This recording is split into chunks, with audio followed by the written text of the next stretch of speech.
Oi, oi, oi, oi, oi, gente linda! Vamos ler livro? Como você está hoje? Como você está sentindo hoje? Meu nome é Luciana Mufuca. Tenho esse canal no YouTube, primeiramente, para ler livro para vocês. É um canal de educação, é um canal educativo, tá, gente?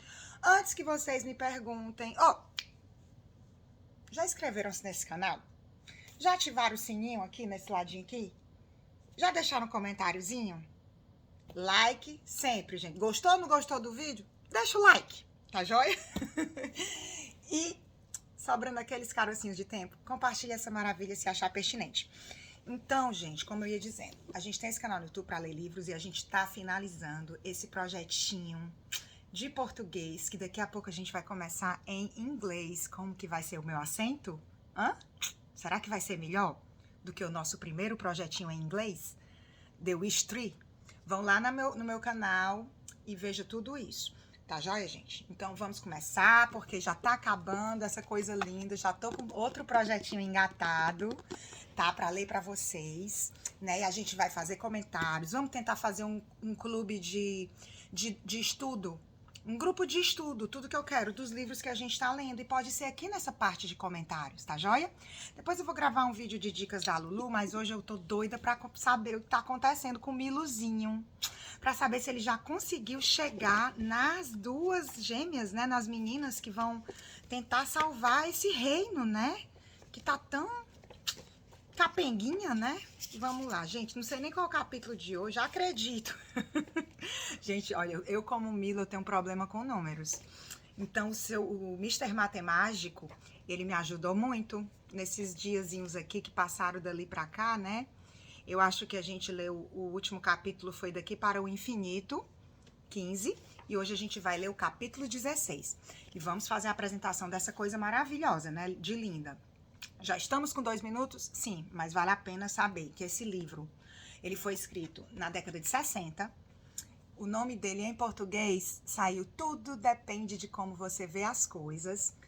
Saiu pela Companhia das Letras. O autor, quem escreveu essa maravilha foi o senhor Norton Juster, né? Ilustrações Mr. Julius Pfeiffer, que são charges, né?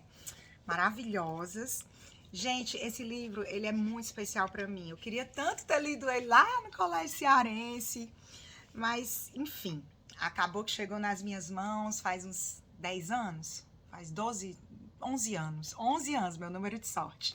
Então, é importante dizer que a capa é de Silvia Ribeiro, aí do Brasil, né? A preparação foi de Denise Pegoin. Tá tudo aí na descrição do vídeo, viu, gente? Vão comprar o livro é bom, deve ter em sebo. Ai, eu adoro um sebo. É importante dizer que esse livro, ele é um copyright do texto, né, de 1961, e a coisa mais maravilhosa da vida que fez esse livro chegar pra gente aí na nossa linguazinha, desde 2005, gente. Esse livro é uma edição renovada, né, foi o seu, ele é diplomado pelo Instituto Rio Branco, o nome dele é Jório Dauster, vocês podem pesquisar, maravilhoso, é um livro que tem o selo, né, FNLJ, provavelmente agora a gente vai voltar, né, se Deus quiser, a ter mais educação e o foco mais, né, na educação, né, gente, que a gente focando na educação, eu acho que é de tudo que a gente quer para os nossos filhos, né, para os nossos filhos. Então, FNLJ, que é altamente recomendável, de 2005, né, como eu já disse, mas ele foi primeiro, ele saiu em 1961. Aí, quando foi em 1989, o seu Norton Just fez esse compilado de textos lindos, né? Essa coisa linda vir à realidade. Um dia ainda sai o meu. Já tô escrevendo meu livro aí para vocês, para ler aqui no Clube do Livro da Lulu. Vamos lá? Capítulo 16. Um pássaro muito sujo. E lá foi ele, escada acima. Muito depressa no início, depois mais devagar, e logo em seguida, mais devagar ainda, até que, por fim, tendo galgado durante longos minutos as infindáveis escadas, um pé cansado mal conseguia seguir o outro. Milo de repente se deu conta de que, apesar de todo o esforço, não estava mais perto do topo do que quando começara, e nem muito distante do lugar de onde havia saído. Mas persistiu por mais algum tempo, até que, totalmente exausto, se deixou cair num degrau. Devia ter pensado nisso, resmungou, dando um descanso para as pernas e enchendo os pulmões de ar. É igualzinho a linha que segue para sempre. Nunca vou chegar lá. E nem ia gostar muito se chegasse. Alguém falou em tom suave. Oh, e nem ia gostar muito se chegasse. Alguém falou em tom suave. O infinito é um lugar horrorosamente inconfortável. Só as paralelas se encontram lá. Milo olhou para cima, a cabeça ainda firmemente apoiada nas mãos. Já estava se acostumando com o fato de que as criaturas mais estranhas lhe dirigiam a palavra nos momentos mais estranhos e nos lugares mais estranhos. E dessa vez não ficou nem um pouco decepcionado. Ao seu lado, de pé no degrau,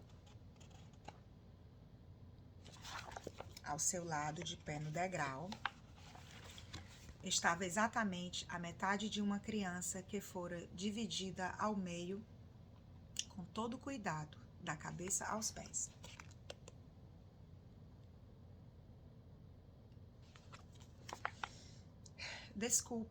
Desculpe se estou olhando tanto, disse Milo, depois de olhá-la fixamente durante algum tempo.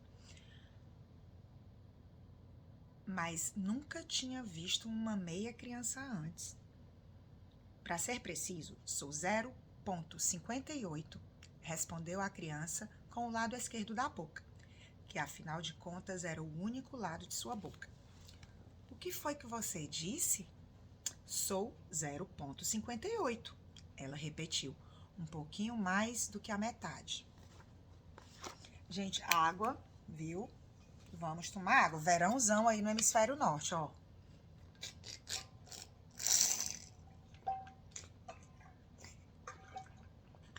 Eita. E aqui tá meu chai. Depois de meio-dia, chazinho calmante é tudo de bom. Você foi sempre assim?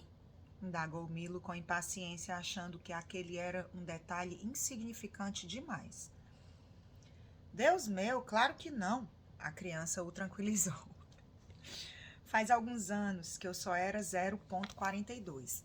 Acredite em mim, isso me causava os mais terríveis transtornos. Como é o resto da sua família? Disse Milo, dessa vez de modo um pouco mais simpático.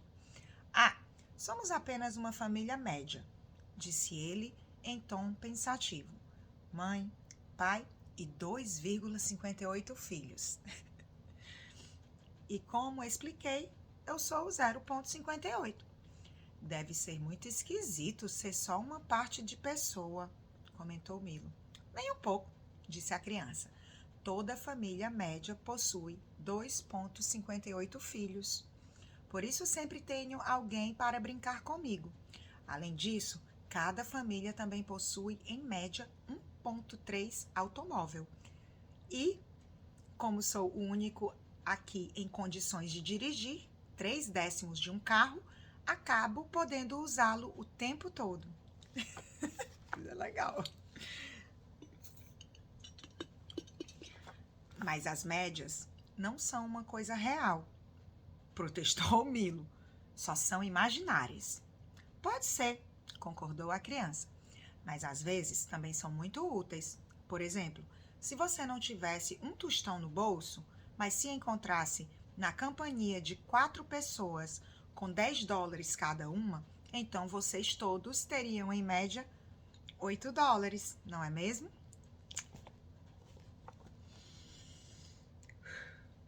Acho que sim, respondeu Milo sem grande convicção. Muito bem, pense como você pode melhorar de vida, só por causa das médias. Ela explicou em tom persuasivo. Ela, gente, porque a gente está falando da figura, do menininho, tá joia? A figura do menininho explicou em tom pensativo. E pense no pobre fazendeiro quando não chove o ano todo. A gente que o diga, lá no Nordeste do Ceará. Hein? Caso não houvesse uma média de precisão pluvial de 90 centímetros por ano na região onde ele vive, todas as suas plantações iriam secar e morrer. Tudo soava tremendamente confuso para Milo. Sempre tivera dificuldade em lidar com essa tal dessa matéria, dessa matemática na escola. Aumentei, gente. Ainda há outras vantagens, continuou a criança. Por exemplo, se um rato fosse cercado num canto por 9 gatos, então, em média, cada gato seria 10% rato e o rato seria 90% gato. 90% gato. Se você, por acaso, fosse um rato, compreenderia a situação. Ia ficar bem menos incômoda. Compreenderia que a situação iria ficar bem menos incômoda. Mas isso é totalmente impossível, disse Milo, pondo-se de pé num salto. Não tenha tanta certeza, disse a criança pacientemente, pois uma das melhores coisas da matemática, ou mesmo de qualquer outra matéria que você queira aprender, é que muitas coisas que parecem impossíveis de fato podem afinal acontecer. Parece muito essa história de você querer chegar ao infinito. Você sabe que ele existe, só que não sabe onde. Mas só porque não consegue nunca alcançá-lo, isso não quer dizer que não vale a pena procurar por ele. Ai, gente, vou tomar uma água, fiquei emocionada.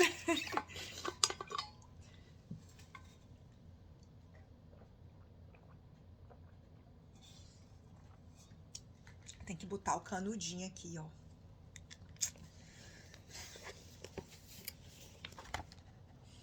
Não tinha pensado nisso assim, disse Milo, começando a descer as escadas. Acho que agora vou voltar. Uma sábia decisão, concordou a criança. Mas tente de novo algum outro dia. Talvez você consiga chegar bem mais perto. E enquanto Milo se despedia com um aceno, a criança riu gostosamente, o que fazia em média 47 vezes por dia. Todo mundo aqui é tão mais sábio do que eu, pensou Milo, pulando de degrau em degrau. Vou ter que melhorar muito se quiser mesmo salvar as princesas. Ai. Chazinho. Em poucos minutos, tendo retornado ao ponto de partida, entrou esbaforido no estúdio onde Toque e o Mosquito observavam maravilhados as exibições do matemático. Já de volta! Já de volta! Ele exclamou, recebendo Milo com um gesto de mão amistoso. Espero que tenha encontrado o que estava procurando. Infelizmente não, Milo admitiu. E num tom muito desanimado, acrescentou, tudo em Digitópolis é difícil demais para mim. O matemático concordou com um aceno de cabeça e esfregou o queixo várias vezes.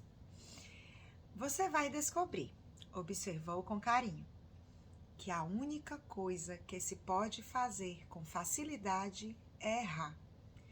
E isso, evidentemente, não vale a pena. Milo esforçou-se por entender tudo o que havia lhe dito e tudo o que vira. E enquanto falava algo curioso, ainda o preocupava. Por que será que Por que será, disse baixinho, que tantas vezes até as coisas que são corretas simplesmente parecem certas? Uma expressão de profunda melancolia cruzou o rosto do matemático e seus olhos ficaram marejados de lágrimas. Fez-se um grande silêncio e só após alguns minutos ele foi capaz de responder. Com isso, como isso é verdadeiro, soluçou, apoiando-se no cetro.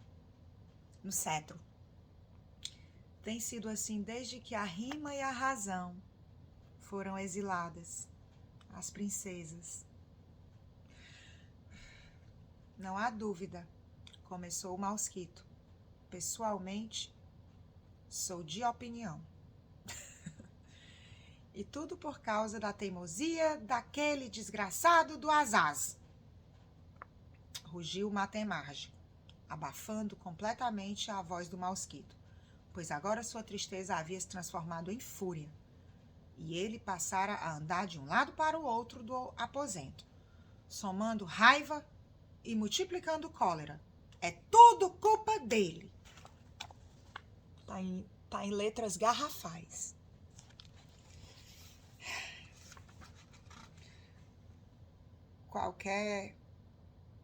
Não é nada que é mera coincidência, gente. Tudo tem uma razão na vida. Rima e razão. Talvez, se o senhor discutisse isso com o Azaz, Milo começou a dizer, mas não teve nem tempo de terminar.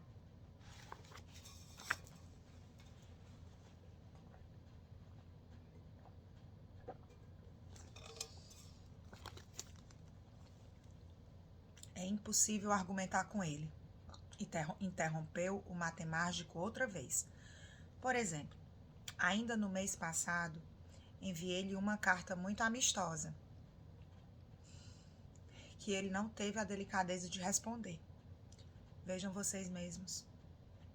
Entregou a Milo uma cópia da carta, na qual lia 4.738, 1919, 667, 3.940.017, 5.841, 62.589, 85.371, 14, 39.588, 71.904.034, 203, 27.689, 57.131, 4.812.06, 5.864, 98.053, 62179875073.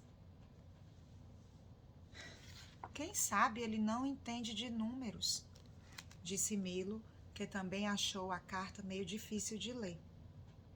Bobagem, trovejou o Matemágico. Todo o mundo entende de números. Não importa que língua você fale, eles sempre significam a mesma coisa. Um sete e um 7 em qualquer parte do mundo. Um 7 é um 7 em qualquer parte do mundo. Meu Deus, pensou Milo, as pessoas são tão sensíveis quando se trata de coisas que conhecem melhor. Com sua permissão, disse Toque, mudando de assunto. Gostaríamos de salvar a rima e a razão. O Azaz concordou com isso? Indagou o Matemágico. Sim, senhor, assegurou-lhe o cachorro. Então eu discordo. Trovejou de novo. Porque desde que elas foram exiladas, nós nunca mais concordamos com nada. E nunca iremos concordar. Acentuou a última observação com um olhar sombrio e ameaçador. Nunca? Perguntou Milo com um toque de incredulidade na voz. Nunca! Ele repetiu, e se puder provar o contrário, tem minha permissão para ir.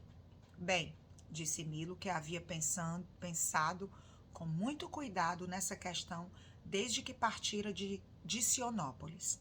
Quer dizer que o senhor discorda de tudo com que o Azaz concorda?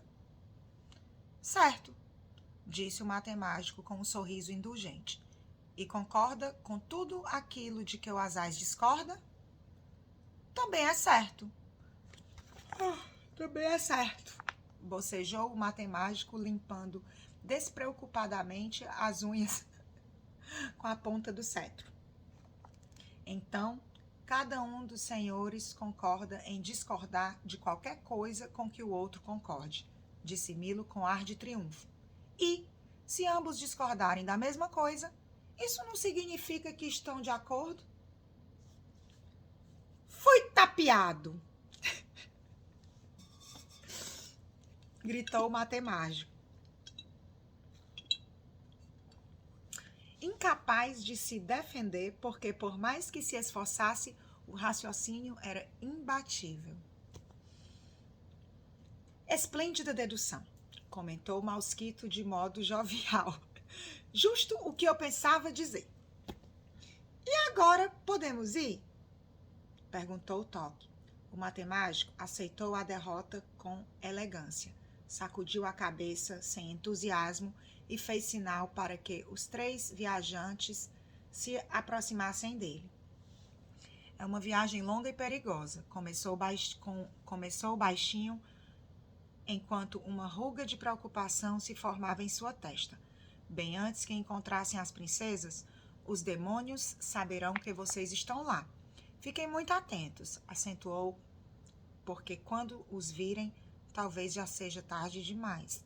O mosquito tremelicou da cabeça aos pés, enquanto Milo sentia que as pontas dos seus dedos de repente haviam ficado frias. Mas há um problema ainda mais sério. Ele sussurrou. Ai, minha perna tá dormente, gente. Mas há um problema mais sério. Ele sussurrou, ameaçadoramente. E o que é? E o que é? Gaguejou Milo, sem saber ao certo se queria mesmo saber o que era. Infelizmente, só posso dizer depois que vocês retornarem. Vamos, disse o matemático. Vou lhes mostrar o caminho. E, abraçando os 3, transportou num instante até os limites de Digitópolis. Às suas costas estendiam-se todos os reinos da sabedoria, enquanto à frente uma trilha estreita e esburacada conduzia às montanhas e às trevas. Nós nunca vamos conseguir passar de carro por ali, disse Milo num tom profundamente infeliz. É verdade, retrucou o matemático. Mas vocês podem chegar à ignorância, bem depressa, sem ter que dirigir até lá. E para terem êxito, deverão avançar passo a passo. Mas gostaria de levar meus presentes, insistiu Milo. E vai levá-los, anunciou Dodecaedro, aparecendo, sabe lá de onde, com os braços carregados de coisas. Aqui, meu Deus, aqui está o telescópio. Ainda estão os sons e aqui, disse entregando a Milo o último pacote com certo desprezo, estão as suas palavras. Água.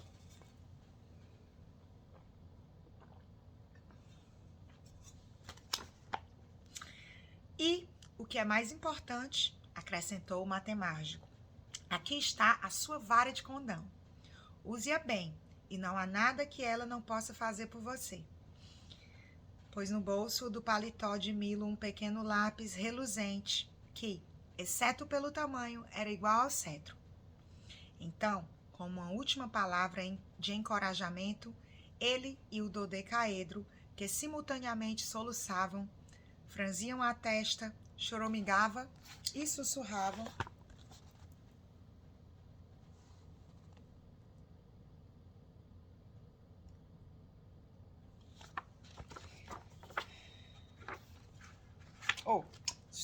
Choramingavam e suspiravam com 4 de suas mais tristes faces. Se despediram e ficaram olhando as 3 pequenas figurinhas desaparecerem nas tenebrosas montanhas da ignorância. Quase de imediato, a luz começou a diminuir, enquanto a íngreme trilha, aparentemente sem rumo, continuava a serpentear morro acima, avançando com tanta relutância quanto o mosquito que temia como vara verde, como sempre. Toque puxava a fila, farejando para ver se havia algo de perigoso à frente. Milo, trazendo o ombro, a sacola com seus preciosos presentes, marcava atrás, resoluto e silencioso. Talvez alguém deve ficar por aqui para proteger a retaguarda, disse o infeliz inseto, oferecendo-se como voluntário. Tadinho do mosquito. Mas, como ninguém reagisse à sugestão, continuou a marchar com a maior má vontade. Quanto mais subiam, mais escuro tudo se tornava, embora não fosse a escuridão da noite. Era, sim, um misto de sombras ameaçadoras e más intenções que se despedia das escarpas cobertas de musgo e absolvia a luz. Um vento cruel uivava ao passar por entre os rochedos. O ar era denso e pesado, como se já tivesse sido respirado várias vezes antes. Lá foram eles, subindo mais e mais pela trilha vertiginosa.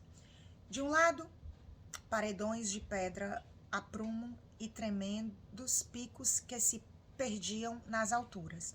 Do outro, um abismo sem fim e sem fundo. Não consigo ver quase nada, disse Milo, agarrando-se ao rabo de Toque quando uma névoa viscosa cobria a lua. Quem sabe deveríamos esperar pela manhã? Quem te disse que você viverá até amanhã? Falou uma voz vinda do alto, seguida de uma horrível gargalhada cacarejante, que lembrava o som de alguém se sufocando com uma espinha de peixe.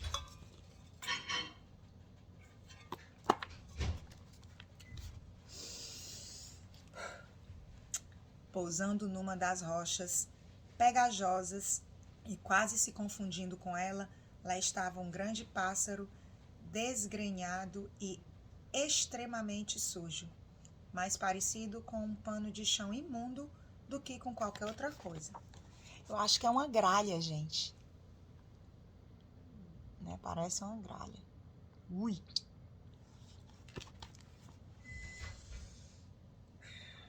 Tinha um bico afiado e perigoso e fitava os viajantes com um único e malévolo olho. Acho que você não compreendeu, disse Milo timidamente, enquanto o cachorro rosnava uma advertência. Estamos procurando um lugar para passar a noite. A noite não é roupa para ser passada. O pássaro grasnou de novo, soltando outra horrenda gargalhada. Não é isso, nós só queríamos pernoitar. Milo recomeçou. A noite não tem pernas para sair correndo, disse o pássaro. O pássaro retrucou com irritação. Me desculpe, mas tenho a impressão, insistiu Milo. Não admito que me façam nenhuma pressão, interrompeu o pássaro, fechando o olho que até então estivera aberto e abrindo o que estivera fechado. Repito, a noite não é roupa para ser passada e nem tem pernas para sair correndo. Bem, eu só pensei... Milo tentou outra vez, já meio desesperado. Ah, isso é outra história. Se quer alisar minhas pernas, sempre se pode estudar o assunto. Mas do jeito que você está se comportando, acho que não vai lá muito bem das pernas. Alguma coisa aqui não está correta, disse Milo desanimado, pois, com o pássaro entendendo tudo de modo errado, ele mesmo já não sabia o que estava falando.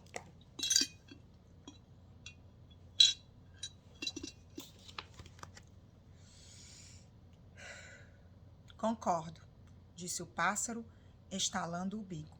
A trilha não é mesmo reta e, se eu fosse você, Há muito tempo já teria me curvado a essa evidência. Deixe-me tentar outra vez, insistiu Milo no esforço de se explicar. Em outras palavras, quer dizer que você tem outras palavras? Exclamou o pássaro, feliz. Ótimo, então trate de usá-las. Certamente não está se exprimindo bem com as que usou até agora. Você precisa sempre interromper desse jeito? Disse Toque com irritação, pois até ele estava ficando impaciente. Naturalmente, grasnou a ave. Essa é minha função. Tiro as palavras da boca das pessoas. Será que nunca nos encontramos antes? Sou o indefectível pica-palavras e tenho certeza de que conheço esse amigo aí de vocês, o inseto. Dito isto, curvou-se bem para a frente e deu um sorriso cheio de astúcia. O mosquito, que era grande demais para se esconder e estava assustado demais para sair correndo, sacudiu a cabeça numa negativa vigorosa. Todo mundo que vive na ignorância é como você? Perguntou o Milo.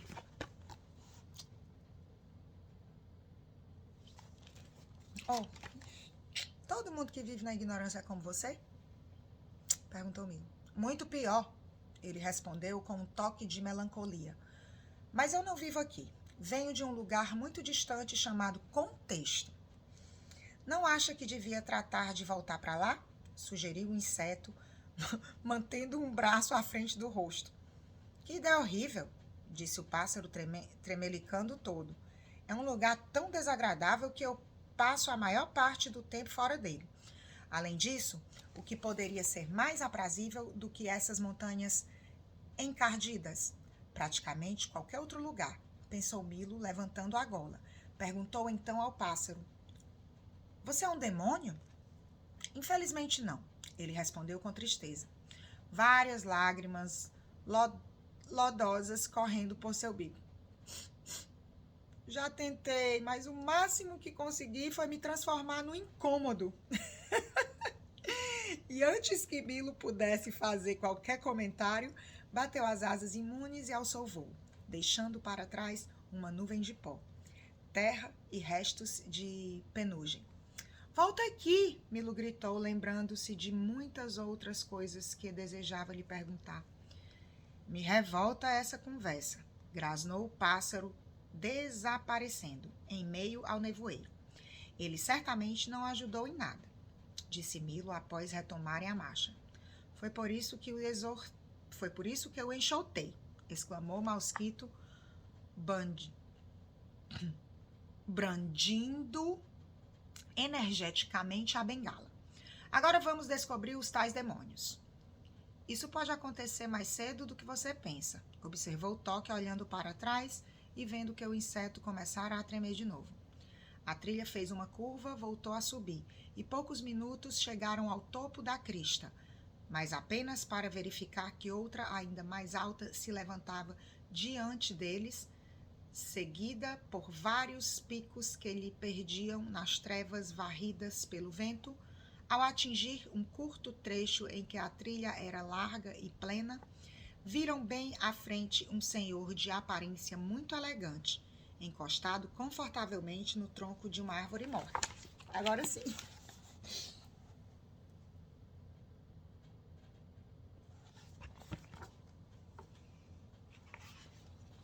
Vestia um belo terno escuro, camisa bem passada e gravata. Os sapatos estavam engraxados, as unhas limpas e o chapéu bem escovado, enquanto um lenço branco adornava o bolso do seu paletó. Mas tinha uma expressão algo vazia, pois na verdade não possuía nem olhos, nem nariz, nem boca. Olá, menininho, disse ele em tom amistoso, apertando a mão de Milo. E como vai o fiel cão de guarda? Indagou, dando 3 ou 4 palmadinhas fortes, mas afetuosas em Toque. E quem é essa garbosa criatura? Perguntou, tirando o chapéu para o mosquito, que ficou muito lisonjeado com o elogio. Estou felicíssimo de vê-los aqui. Que surpresa agradável encontrar alguém tão cordial, pensaram os três, e especialmente nesse lugar. Me pergunto se não poderia oferecer um pouco do seu precioso tempo. Ele pediu com toda cortesia, para me ajudar a fazer alguns trabalhinhos. Ora, sem dúvida, respondeu o mosquito alegremente. Com o maior prazer, acrescentou Toque. Sim, é claro, disse Milo, tentando pensar por um breve momento como era possível que alguém tão afável não tivesse rosto. Esplêndido, ele disse feliz, pois tudo se resume a 3 tarefas. Em primeiro lugar, gostaria de transferir isto daqui para lá. E apontou um monte enorme de areia, mas infelizmente só disponho dessa pequena pinça. Deu o instrumento para Milo, que logo começou a transportar um grão de cada vez. Em segundo lugar, desejaria esvaziar esse poço e encher aquele outro. Mas, como não tenho nenhum balde, você terá que usar esse conta-gotas. E entregou a Toque o que se pôs de imediato a carregar uma gota de cada vez de um poço para o outro. E, por fim, preciso perfurar este penhasco. E aqui está uma agulha para cavar. O mosquito, ansioso por demonstrar sua boa vontade, rapidamente atacou o sólido paredão de granito. 36 minutos já. Vamos lá. E por fim, preciso perfurar esse penhasco. Granito, perdão. Quando todos já tinham posto mãos à obra,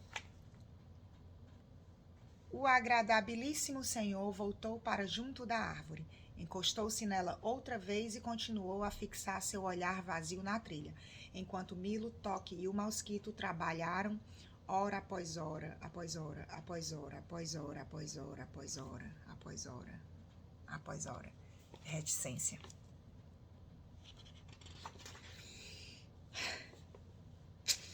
Ai, gente.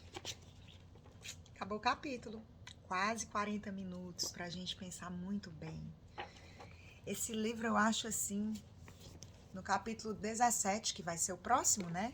A gente acabou de ler o capítulo 16. Ele é para ser lido um capítulo por semana, viu? Porque tem muita matéria, tem muito conhecimento em cada texto desse. Gratidão, gratidão, gratidão por vocês aqui comigo nesse canal. Até um próximo Clube do Livro da Lulu, pra gente terminar essa maravilhazinha aqui. E tchau, tchau. Não esqueçam de inscrever-se no canal, ativar o sininho. O like é muito importante. Comentários na barra de comentários. E sobrando aqueles carocinhos de tempo, compartilhe essa maravilha se achar pertinente.